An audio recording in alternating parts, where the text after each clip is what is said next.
欢迎来到巴巴娱乐呀频道，请订阅频道，所以大家不要错过当天最热门的新闻。我们今天的时事通讯包括以下内容：总局收视榜《长相思2》倒数第一，你比星光美丽第5。7月份国内国剧市场依旧竞争激烈，用一句话概括网剧间的竞争，可以形容为小鸟碰头。因为佟大为和马伊琍这2位实力派演员的加盟错位，这部悬疑剧本本来就吸引了许多观众的关注。这部剧情虽然演员阵容强大，却因为过于沉闷乏味，过度依赖情感纠葛和出轨等俗套桥段，最终未能引起观众的热烈反响，也是实至名归。此外，古装剧《度华年》则是一个口碑和热度双双失利的典型例子。演员还是背了这口锅，明明是一部重生剧，但张凌赫和赵今麦的表演总让人感觉像是大人装扮成小孩，演技实在有些令人失望。上星剧的品质相对更高。7月6日至7月12日，总局公布了黄金时段电视剧的收视榜单，我们来看看哪部剧赢得了观众的青睐。没错，没看错，《长相思2》竟然排名垫底了。然而，仔细一想，这个收视成绩也确实无可厚非。古装剧一直不是电视观众的最爱，尤其是第2部的制作质量与第1部完全不能相提并论。在剧情方面，女主小妖仿佛沦为背景，所有决定都似乎是别人替她做出的。她被迫笑变笑，被迫哭变哭，所谓的大女主形象不过是一个笑话。剧情节奏过于拖沓，就算加快3倍速也不会错过任何细节，因为整体剧情本身就缺乏细节，甚至涂山璟与小妖揭穿防风异印的高潮情节也只是匆匆带过。可能是在剪辑到第2季时，导演自己也感到有些摸不清重点。杨紫在演技方面表现稳定，然而她的外貌时而胖时而瘦，这对整体观感有一定影响。其他几位男主演依旧表现得木讷，无法接住杨紫的戏，也难怪他们没能像他的其他对手那样大火。只能说，这部剧以 0.25 的低迷收视率垫底，实属意料之中。以亲情为主题的电视剧始终深受观众的喜爱。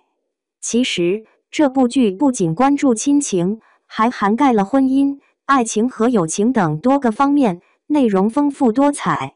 虽然有些情节略显狗血，但整体来说非常接地气。谭松韵作为女主角，深受妈妈辈观众喜爱，她在这部剧中的表演几乎让她成为了国民闺女。张新成和宋威龙作为男主角，也都有着出色的表现，令人印象深刻。尽管只是重播，这部剧仍以 0.29 的收视率超越了《长相思2》，实在是太给力了。这部剧同样是一部重播剧，以真实历史人物为蓝本，讲述了在民国动荡时期，纪宁三杰在家族命运中的人生经历。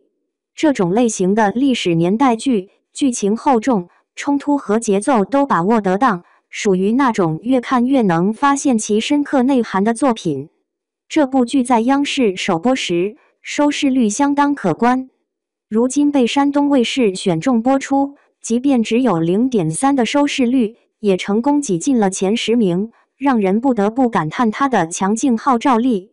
玫瑰的故事才是真正的大女主剧。这个故事讲述了女主角黄一梅的人生遭遇，虽然她与4位男神都有感情纠葛，但最终都以悲剧告终。观众见证了黄一梅的成长历程，见证了一个女性如何塑造自我。刘亦菲具备这种独特的魅力，无论演什么角色，都能深入观众的心灵。佟大为、万茜、朱珠和林更新等演员，当然也将角色的群像表现得非常出色。这部剧在央视首播时就获得了超过 3% 的高收视率，即使经历了多轮重播，仍然表现出色。江苏卫视的收视率为 0.27， 位列第9。东方卫视的收视率则达到了 0.4， 排名第6。预计新剧们对此成绩会极度的发狂。在国产剧中，都市职场题材向来表现欠佳。该剧塑造了男主角为高冷霸气的角色设定，而女主角则是阳光灿烂的励志典范，缺乏新意。此外，感情戏的比重高于职场戏，因此不可避免地带有一些玛丽苏的色彩。尽管剧情普通，但谭松韵与徐凯的搭配相当吸引眼球，而故事也符合湖南卫视的基本风格。在榜单中以 0.5 的收视率名列第5，无疑是一个稳定的表现。央视总是有办法激活国产剧中那些看似难以处理的重要情节。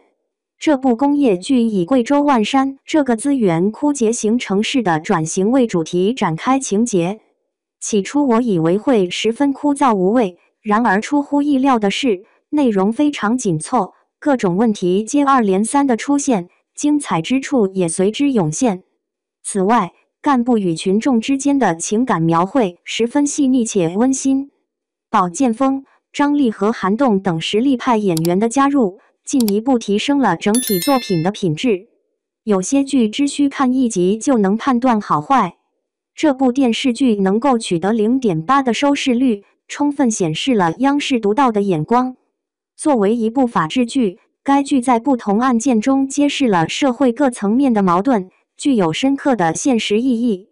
罗晋作为男主角，是一位国民级别的中生代实力演员，饰演法官角色时还能展现出生动的生活气息。然而，杨子姗饰演的女主角不仅脾气暴躁，且毫无头脑，她自以为是的态度令人不禁握紧拳头。国剧中常见的一个问题是法治剧往往过于情感化，这种情况确实让人失去了兴趣。尽管在上星后收视率突破了1，但由于有央视这一平台的助力，口碑反响却依然平淡，这不免让人感到遗憾。这部融入了年代背景、创业奋斗、半导体芯片等元素的剧作，犹如电视剧版的《中国合伙人》，本应对观众具有极大的吸引力。黄晓明47岁高龄，扮演年轻大学生，难免有些不妥。他脸上的皱纹如此深，宛如千层酥般明显。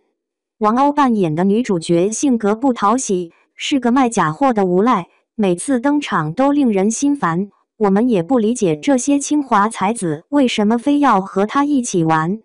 为了发展感情线而忽视逻辑，这很容易让观众感到不满。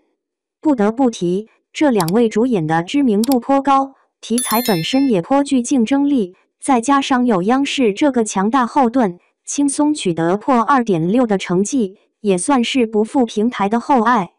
无论何时，军旅剧才是能牢牢吸引大多数电视观众注意力的题材。海天雄鹰是罕见的以海军和空军2大军种为核心的电视剧，背景设定在特定年代，展现了中国舰载机发展的历程，同时让观众体会到了海空雄鹰精神。剧中的飞行战斗场景为观众带来了强烈的视觉震撼，剧情更是充满了热血激情。与此同时，演员李幼斌、朱亚文和杜淳等一站到镜头前，即展现出了坚毅威武的军人风采。